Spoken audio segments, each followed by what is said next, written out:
Facebook ထက် YouTube ကိုပို့ပြီးတော့အလေးသာလာတယ်လို့ပြောရမယ် Facebook ကတော်တော်ပုတ်နေပြီ။ဟောရင်ဒေါ်လာတွေပဲပြောမှုတဲ့နေရာကြီးကိုဖြစ်နေတာဒေါ်လာတွေနဲ့ဘူမာတွေနဲ့ပေါ့နော် TBHS မှာဆိုလို့ရှိရင်လည်းနော် Facebook နဲ့ YouTube နဲ့ရှင်လိုက်လို့ရှိရင် YouTube ကနောက်ပိုင်းမှာပို့ပြီးတော့ audience အားပိုတောင်းလာတယ် Facebook ကနည်းနည်းရော့လာတယ်ဆိုတော့ကိုရီဗီဒီယိုကြည့်တဲ့သူတွေကလည်းအဲ့လိုပညာမီးကျင်တဲ့သူလေးတွေပဲဖြစ်ပါလေပြောမယ်ဆိုလို့ရှိရင်အသိပညာထွန်းကားခြင်းနဲ့အနာဂတ်ပညာတတ်လူဒန်းစားလေးတွေက YouTube မှာပျော်မွေးကြတယ်ခင်ဗျားတို့အနေနဲ့လည်းအဲ့လိုမျိုးအနာဂတ်ပညာတတ်လူဒန်းစားတွေမှာပါခြင်းနဲ့ဆိုရင် YouTube ကိုအထာချက်ကြသုံးထားတတ်တယ်โอเคဆိုတော့ဘယ်လိုသုံးမလဲသိတဲ့သူတွေလည်းသိပြီးသားဖြစ်မယ်ဆိုပေမဲ့တချို့ feature တွေကမသိသေးတဲ့လေးတွေလည်းရှိကောင်းရှိနိုင်သေးတယ်ဆိုတော့ခင်ဗျားတို့မသိတော့သေးတဲ့ YouTube နဲ့ပတ်သက်တဲ့ facts တွေကိုနည်းနည်းပြောပြမယ်โอเค TBH ထပ်နေကြဆိုပါတယ်။ဒီအတိုင်းပဲကိုရီးယားနောက်ပိုင်းမှာ Facebook ထက် YouTube ကိုပို့ပြီးတော့အလေးသာလာတယ်လို့ပြောရမယ်။ Facebook ကတော်တော်ပုတ်နေပြီ။ဟောရင်ဒေါ်လာတွေပဲပြောမှုတဲ့နေရာကြီးကိုဖြစ်နေတာ။ဒေါ်လာတွေနဲ့ဘူမာတွေနဲ့ပေါ့နော်။ကိုရီးယားတော့ဘူမာစင်းရဲနဲ့နည်းနည်းဝင်လာပြီဆိုတော့ဘာမဟုတ်တဲ့အရေးမရအဖက်မရ interview တွေတက်လာလိုက်နော်။ကြော်လည်းမပြီးနိုင်နော်။ကြော်လို့ကိုမကုန်နိုင်ဘူး။ကြော်တော့လည်းမသွားချင်တဲ့ခါကျတော့ဆဲရလိုက်ဆဲရတဲ့ခါကျတော့အကုသိုလ်တွေပွားများလိုက်အရေးမရအဖက်မရ content တွေကြီးပဲဖြစ်နေတာဆိုးတယ်။အဲကြောင့်မလို့နောက်ပိုင်းဆို news feed တောင်မှတိတ်မပုတ်ဖြစ်တော့ဘဲနဲ့ Facebook သုံးရတဲ့ရည်ရွယ်ချက်ကဘယ်လိုပြောရမလဲ။စောကြောင်တာဘာညာလောက်သိမလားကျွန်တော်တို့မိမကြောင်တာပါနော်ကိုမိမကိုပြန်ကြောင်တာပါအဲ့လိုမျိုးတော့ပဲကျန်တော့တယ်ကျန်တဲ့ချိန်တို့များများမှာတော့ YouTube မှာပဲကုန်ပြည့်တယ်ဘာမှမပြောခင် fan fact လေးတစ်ခုပြပြမယ် YouTube ဆိုတဲ့စကားလုံးကသူတို့ဖွဲ့စည်းထားတဲ့ပုံစံတွေကမိုက်တယ် user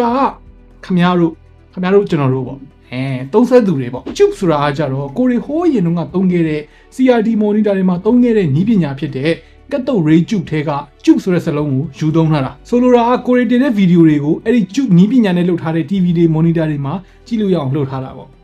အဲ့လိုမျိုးလေးနာမည်ပေးကောင်းတယ်နောက်ပြီးတော့ YouTube ကို February 14 ရက်နေ့2005မှာစပြီးတော့တည်ထောင်ခဲ့တာစစတည်ထောင်တော့ကတော့တီးသန့် company private company ပဲနောက်2006ခုနှစ်ကျတော့မှ Google ကနေဝယ်ပလိုက်တာဟုတ်ပြီဒါဆိုလို့ရှိရင် YouTube ရဲ့ tips and tricks တွေအကြောင်းကိုဆက်ပြောရအောင်ဒီအတိုင်းပဲ YouTube setting ကတော့တိတ်အများကြီးရှုပ်ရှက်တွေမရှိဘူးတော်တော်ရှင်းတယ်အဲဒါကြောင့်မို့လို့လေကျွန်တော် YouTube ကိုသဘောကျတာပေါ့နော် setting ထဲမှာဆိုရင် video and audio preference အောက်မှာကိုရီကြည့်မဲ့ video quality ကိုတစ်ခါတည်းသတ်မှတ်ပေးထားလို့ရတယ်ဆိုလိုတာက video တစ်ပုတ်ကြည့်တိုင်းမှာ quality ကိုပြန်ရွေးပေးနေကြမလို့အဲ့ထဲမှာကိုရီးယား mobile data နဲ့သုံးတာရော wifi နဲ့သုံးတာရောအတွက်ကိုပါခွဲပြီးတော့သတ်မှတ်ပေးလို့ရတယ်ဒီအတိုင်းပဲ mobile data နဲ့ဆိုလို့ရှိရင် data saver လေးကိုရွေးထားလိုက်အဲဆိုရင်မလိုအပ်ဖဲနဲ့ဖုန်းပေတွေအများကြီးမကုန်တော့ wifi နဲ့ဆိုလို့ရှိရင်ကျတော့ auto ဒါမှမဟုတ် higher picture quality အဲ့တခုခုကိုရွေးထားလိုက်တာအဲ့ဒါပိုကောင်းတယ်အားနာနေကြမှမလို့တာဟုတ်တယ်ဒါပေမဲ့ကိုယ့်အိမ်က internet ကနော်20 megabit per second လောက်ကိုလူ9ယောက်လောက်ဝိုင်းကြည့်နေမယ်ဆိုရင်တော့ higher picture quality မထားဘဲနဲ့ auto ထားတာပိုအဆင်ပြေလိမ့်မယ်။နှမို့ဆိုထိုင်ပြီးတော့အဝိုင်းလည်နေလိမ့်မယ်ပေါ့နော်။တကယ်တမ်းကိုကြည့်နေရတဲ့ video မှာပဲတည်တံ့ပြောင်းလဲတော့ရတာပဲပေါ့နော်။ဒါ setting ထဲမှာ preset အနေနဲ့ default သတ်မှတ်ပေးထားတာပေါ့။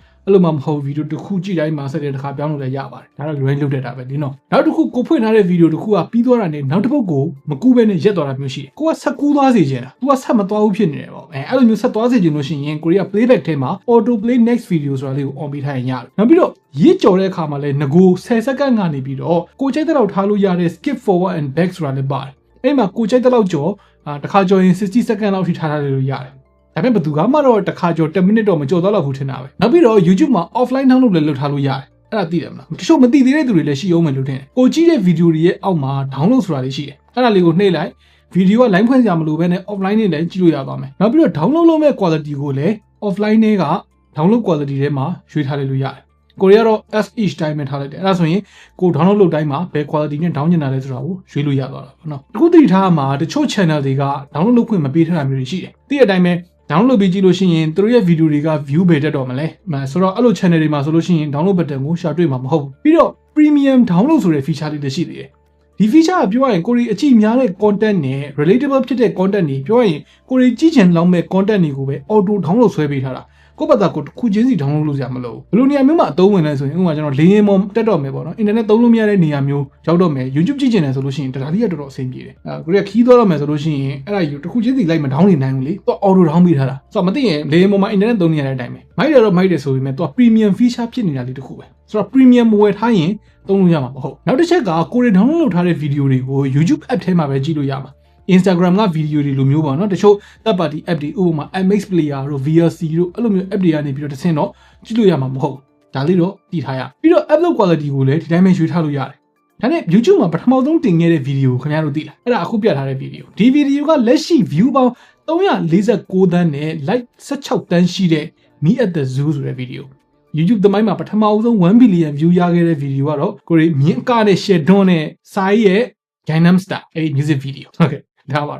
နောက်ပြီးတော့ကိုကြည့်ထားတဲ့ YouTube history ကိုတရက်ဝင်ကြည့်မှာစိုးလို့ဖြတ်ချင်တယ်ဆိုလို့ရှိရင် setting ထဲက manage all history မှာဝင်ဖြတ်လို့ရတယ်အဲ့ဒီပြင်ကိုမှ Android TV ရှိတယ်ဆိုရင် setting ထဲကနေပြီးတော့ watch on TV ကနေတဆင့် TV ပေါ်မှာ cast လုပ်ပြီးတော့လည်းကြည့်ချင်ကြည့်လို့ရတယ်ပြီးတော့ sleep time မှာထားချင်တာတို့ကိုက content ကိုနားမလည်တော့ caption ဖွင့်ချင်တာတို့ပြီးတော့ကိုကြည့်ချင်တဲ့ video ရဲ့ playback speed ကိုချိန်ချင်တာတို့ဆိုလို့ရှိရင်လည်းကြည့်နေတဲ့ video ရဲ့ညာဘက်အပေါ်တောင်းက setting လေးကိုနှိပ်ပြီးတော့လုပ်ထားလို့ရတယ်နောက်ပြီးတော့ YouTube မှာ ambient mode ဆိုတဲ့ feature လေးလည်းရှိတယ်ဒီ feature ကဘာလို့ပြတာလဲဆိုရင်ကိုရီဘယ်လိုပြောမလဲညာဘက်အမှောင်ထဲမှာ YouTube ကြည့်တဲ့အခါမျိုးမှာဗီဒီယိုတွေကအယောင်တွေကို ambient ဆန်ဆန်လေးဖြစ်သွားအောင်ဘေးကအမဲနေရာတွေမှာဖြည့်ပေးတဲ့ feature ပြောမှဆိုရင် LCD ဖုန်းသုံးတဲ့သူတွေညဘက်เนาะ YouTube player နဲ့ကြည့်တယ်ဆိုလို့ရှိရင်ဘေးပေါင်တွေကအမှောင်ထဲမှာတော့နည်းနည်းမဲမနေပဲနဲ့ LCD ဖြစ်တဲ့အခါကျတော့နည်းနည်းဖြူဖက်ဖက်လေးဖြစ်နေတာမျိုး gray လေးဖြစ်နေတာမျိုးအဲ့လိုမျိုးဖြစ်တတ်တယ်ပေါ့နော်အဲ့ဒါဆိုရင် immersive မဖြစ်တော့ဘူးဒါလေးအောင်ပေးထားလိုက်ရင်ကျတော့ဒီဖြူဖက်ဖက်နေရာကြီးတွေအစားမှာ content လေးတွေပေါ်လာပြီးတော့ RGB glowing light လိုပုံစံမျိုးလေးဖြစ်သွားတယ်အဲ့ဒါပိုဆင်ပြေသွားတာပေါ့ visual experience တွေမိုက်သွားတယ်ကိုရီးယားတော့မသုံးပြဘူးဘာဖြစ်လို့လဲဆိုတော့ OLED သုံးလို့ပေါ့နော် OLED နဲ့မှာကျတော့သူကမှောင်နေတဲ့အချိန်မှာအဲ့ဒီဘေးက black bar တွေက pixel တွေကပိတ်ကိုပိတ်သွားတာအောင်ဆိုတော့ ambient mode ကြီးရှိနေတာကိုရီးယားနည်းနည်းပိုပြီး distracting ဖြစ်စေဒါတော့ကိုသုံးနေတဲ့ device ပေါ်မှာမူတည်ပြီးတော့ ambient mode on တာ off တာရွေးလို့ရတာပေါ့အဲ့ဒီဒီမှာတော်တော်များများမသိသေးတဲ့ trick နောက်တစ်ခုပြောပြကိုရီဖုန်းပေါ်မှာ YouTube video ကြည့်ပြီဆိုလို့ရှိရင် vertical view ကနေ horizontal view ပြောင်းတဲ့အခါမှာညာဘက်အောက်ထပ်မှာရှိတဲ့ full screen ဆိုတဲ့ clip ကိုနှိပ်ပြီးတော့ပြောင်းကြတာအများတယ်အဲ့ဒါကြီးတောဆန်တယ်အလုပ်ရှုပ်အဲ့လိုမလုပ်နဲ့ vertical video ကနေပြီးတော့เนาะအခုလိုမျိုးအပေါ်ဆွဲတင်နေလို့ရှိရင် full view စီကိုတန်းရောက်သွားတယ်ပြီးတော့ vertical view ပြန်လိုချင်တယ်ဆိုလို့ရှိရင်လည်းအောက်ကိုပြန်ဆွဲလိုက်ရုံ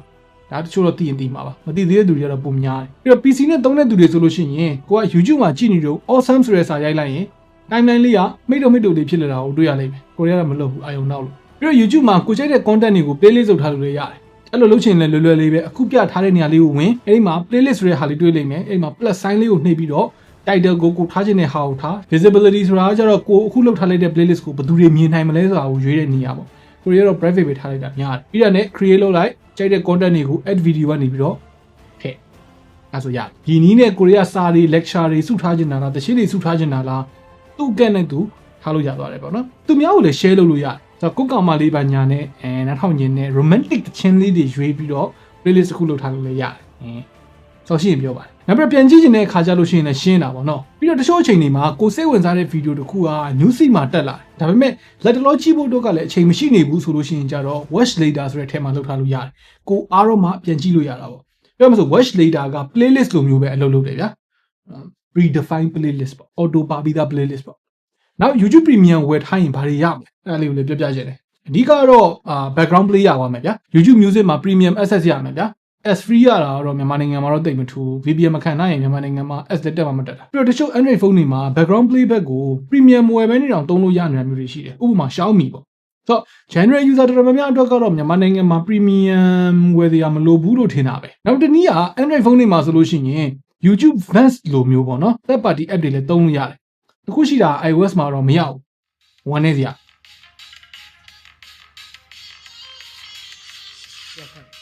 ာဒါမဲ့ဒီ app က Play Store ပေါ်မှာလည်းတော့မရှိဘူးတရားမဝင်ဘူး Play Store ဆိုတာ Google ပိုင်တာလေ YouTube ကလည်း Google ပိုင်တာ YouTube Premium ဝယ်အောင်လို့လုပ်ထားတဲ့ဝယ်စရာမလိုအောင်လို့လုပ်ထားတဲ့ app ကိုသူတို့ရဲ့ Play Store ပေါ်မှာပဲတင်ထားပါမယ်။ဘာကြီးရိုက်မှာပေါ့ကွာ။ဆိုတော့ browser တစ်ခုမှပဲတီးတဲ့လိုက်ရှာပြီးတော့သွင်းရတာ။တော့တော်တော်လေးအဆင်ပြေပါတယ်။ Android ကန်ရတာအဲ့ဒီချက်တော့တာတယ်။ပြီးတော့ကြော်ညာဆိုတာနဲ့ပတ်သက်လို့တစ်ခုလေးလည်းပြောပြချင်တာပေါ့နော်။ဒါတော့ YouTuber အနေနဲ့ပြောပြချင်တာ။ကိုကြိုက်တဲ့ YouTuber တယောက်ကိုအားပေးခြင်းတယ်ဆိုလို့ရှိရင် YouTube မှာလောလောဆယ်လုပ်လို့ရတာအကောင်းဆုံးနည်းလမ်းကနော် like တွေ comment တွေ subscribe တွေလုပ်ပေးတာအပြင် VPN နဲ့ကြည့်ပေးတာလို့ပြောလို့ရတယ်။ဘာလို့ဆိုတော့မြန်မာနိုင်ငံမှာကျွန်တော်ရှေ့မှာတော့ပြောခဲ့သလိုပဲ VPN မဖွင့်ထားလို့ရှိရင်ကြော်ညာမတက်ဘူး။ကြော်ညာမတက်လို့ရှိရင်အဲ့ဒီ YouTuber ကလည်းပတ်စံမရအောင်။ဆိုတော့ဒီလိုမျိုး YouTuber လေးကိုအားပေးခြင်းတယ်ဆိုလို့ရှိရင် VPN လေးဖွင့်ပြီးတော့အားပေးလို့ရပါတယ်။ဖွင့်ခြင်းပါဖွင့်ခြင်းပါကြော်ညာလေးရမ်းညာတယ်စိတ်ချုပ်တယ်မဖွင့်နေရတယ်ကိစ္စမရှိဘူး။ free ကြည့်လို့လည်းဘာမှမဖြစ်ဘူးရတယ်။ပြီးတော့ YouTube မှာ like နဲ့ dislike နဲ့ဆိုတဲ့ button နှစ်ခုရှိတယ်။ပြောမယ်ဆိုရင် creator ကို feedback ပေးတာပေါ့။ကိုရီးယားတော့သုံးပြပါဘူးလို့တော့မများ။အဲ့တော့ထူးဆန်းတယ်။ကိုရီးယားက like တွေ subscribe တွေတောင်းတာ။ကိုရီးယားတော့တခါမပေးဖြစ်ဘူး။ဒီမှာတစ်ခုကောင်းတာဘာရှိလဲဆိုတော့ like လုပ်ထားလိုက်ပြီဆိုလို့ရှိရင်အဲ့ဒီ like လုပ်ထားတဲ့ video တွေကကို like လုပ်ထားတဲ့ list ထဲမှာသွားပေါ်နေလေပြီးတော့ YouTube မှာနောက်ပိုင်းပြောင်းလဲဖြစ်သွားတာ like ဘယ်လောက်ပေးထားလဲဆိုတဲ့ like ကောက်မှုတော့မြင်ရပါမယ် dislike ကောက်မှုတော့မမြင်ရတော့ဘူ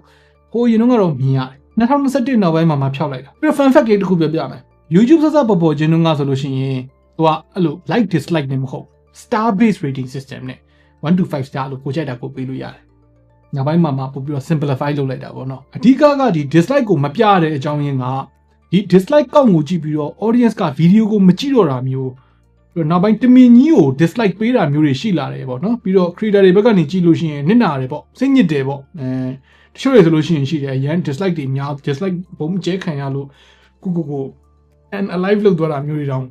ဖြစ်တဲ့ကိစ္စတွေရှိတယ်အဲဒါကြောင့်မို့လို့ YouTube ကဒါကိုပိတ်လိုက်တာဒါပေမဲ့ကြည့်ကျင်တယ်ဆိုလို့ရှိရင်လည်းကြံဖန်ပြီးတော့ကြည့်လို့ရတော့ရသေးတယ် like dislike ratio ကြည့်ကျင်တာပဲဖြစ်ဖြစ် dislike ဘယ်လောက်ရှိတာကိုကြည့်ကျင်တာပဲဖြစ်ဖြစ်ကြည့်ကျင်တော့နေလိုက်နေရှိတယ်ကောက်ကိုတော့လုပ်ကြည့်ပါနော်အဲ့ဒီကိုကျွန်တော်တစ်ခုထည့်ပြောဖို့ကြံခဲ့တာလေးရှိတယ်တကယ်လို့ကွန်ပျူတာကနေပြီးတော့ YouTube ကိုကြည့်နေတာဆိုလို့ရှိရင်သူက shortcut တွေရှိတယ် keyboard shortcut တွေပေါ့နော် keyboard shortcut တွေကိုသိချင်တယ်ဆိုလို့ရှိရင် shift question mark အဲ့နှစ်ခုကိုတွဲနှိပ်လိုက်လို့ရှိရင်အခုပြထားသလိုမျိုး list တွေကျလာနိုင်မယ်ဒီထဲမှာကျွန်တော်ကြိုက်တဲ့အသုံးဝင်တဲ့ keyboard shortcut တွေဆိုလို့ရှိရင် C ဆိုလို့ရှိရင် caption ဖွင့်တာ F ဆိုလို့ရှိရင် full screen သွားတာ Alter ဒါမှမဟုတ် Mac မှာဆိုလို့ရှိရင် option ခလုတ်ကိုတွဲနှိပ်ပြီးတော့ဘယ်ညာခလုတ်ကိုတွဲနှိပ်လိုက်မယ်ဆိုလို့ရှိရင် chapter ဟိုဘက်ဒီဘက်ပြောင်းတာ previous chapter next chapter ပေါ့နော်အဲ့ဒါတွေတော်တော်လေးအသုံးဝင်တယ်ပြီးတော့ shift full stop ဆိုလို့ရှိရင်speed ကိုမြန်တာ shift comma ဆိုလို့ရှိရင် speed ကိုနှေးတာအဲ့မျိုးလေးတွေကလည်းသုံးရတာတော်တော်လေးကိုမြန်ဆန်သွားစေတယ်နောက်ပြီးတော့ YouTube channel စမ်းထောင်ပြီးတော့ video တွေ upload လုပ်ချင်တဲ့သူတွေအတွက်ဘာတွေလိုအပ်မလဲအဓိကတော့ video upload လုပ်မယ်ဆိုရင် YouTube ကိုဖုန်းနဲ့မသုံးဘဲနဲ့ PC နဲ့သုံးတာပိုအဆင်ပြေလိမ့်မယ် upload လုပ်ချင်တယ်ဆိုလို့ရှိရင်ကိုယ့်ရဲ့ YouTube interface ညာဘက်အပေါ်တောက်မှာရှိတဲ့ create ဆိုတာလေးကိုနှိပ်လိုက်ရင်